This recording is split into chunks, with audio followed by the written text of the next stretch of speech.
It's the holiday seasons, so Hot Wheels are everywhere. And I'm glad to pick up this latest wave of Hot Wheels in our retail stores this week. And also glad that this up-to-date mainlines has shown up here. Today I shall free up all this casting from its package and the Datsun 510 from the 5-pack. Let's start with the 95 Mazda RX-7 in Hot Wheels Speed Graphics series. It's in matte white theme, which is awesome. You can see the very stunning design of the Mazda and the Hot Wheels frame logo and various sponsors logo in reverse white on this casting. The base body is in black, which makes the design stand out even further.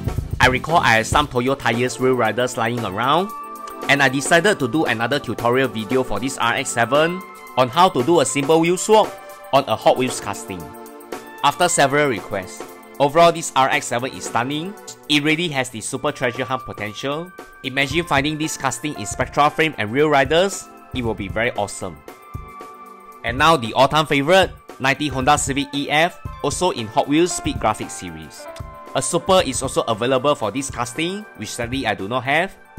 And without any intro, let's get the casting out from its package. It looks very clean, just like its previous white Civic EF. For the mainline, Mattel decided not to include any livery on the front to cut costs, but instead to focus its detail on its rear. It includes the details on the rear light, Civic logo, and the Grady logo. I managed to find 2 pieces of this in Toys R Us, and I heard that it's only 1 casting per case.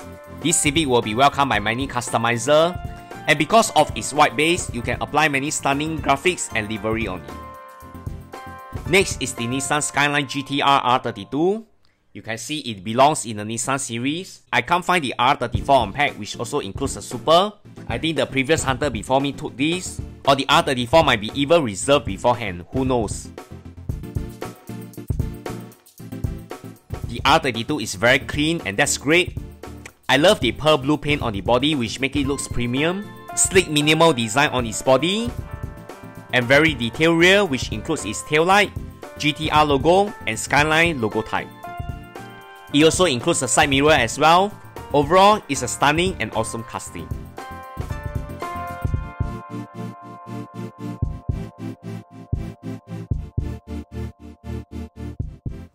Next is the Skyline R33, also comes in the Nissan series.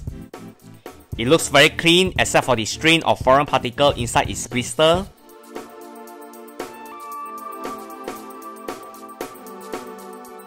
Just like the R32, it looks very clean with minimal livery design, and that's great. You can see the very small Hot Wheels logo on the black stripe. I think this is the smallest Hot Wheels logo I've ever seen. And the red pearl paint looks very nice in gloss finish. The rear is also very detailed with taillights, Nissan and GTR logo. Overall, the R33 is an awesome casting, which will be welcomed by many collectors. Next is the Nissan Skyline RS Turbo in Night Burner series, with the very first in red and black similar to the Western Police theme, and the second in gunmetal and black. I think this is the best color scheme among the 3.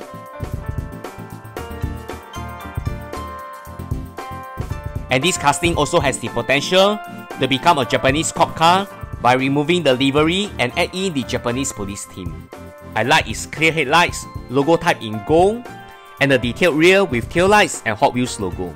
The Nissan Skyline RS is a great addition to my collection. And lastly, the latest 5-pack, which I bought solely for the Datsun 510 Wagon. It's labeled as a speed blur 5-pack with very stunning graphic on the back, which I intend to cut it out and keep. And now let's unbox this 5-pack to get the 510 Wagon out.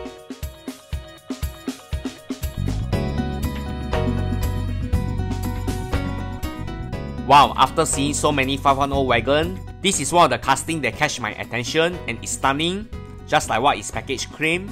This in mesh grille. I recall my buddy found one in smooth grille variation, which is much harder to find.